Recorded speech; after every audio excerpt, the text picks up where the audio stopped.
gələcək üçün qurduğumuz arzular, bilirsiniz nə edir? Bizi bu günümüzü yaşamağa qoymur. Ata övladının 15 il, 20 il sonra ona ev lazım olacaq, onun üçün gecə-gündüz işləyir. Evə yorğun gəlir, yatır, səhər durur. Öz zehnində də özünə belə deyir ki, mən zəhmətkeş atayam. Mən yaxşı atayam. Amma uşaq onu görmür ha. Heç o da uşağı görmür. Amma başa düşmür ki, uşağa indi bu an lazımdır. Gəl, 10 dəqiqə mənə oturaq deyə gülək. Gələcək üçün yaşadığına görə indini yaşaya bilmədi və indi əlindən elə şeylər çıxır ki, onlar heç nə ilə qaydamır. O evi bəlkə almaq olar, pulu qazanmaq olar.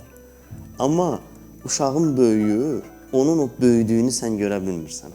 Bir də nə vaxt görəcəksən? Heç vaxt görməyəcəksən. İstəyirsən də bundan sonra milyonlar qazan, bir də görməyəcəksən. Çünki o anlar bir dənədir. Onları qaçırdırsan əlindən.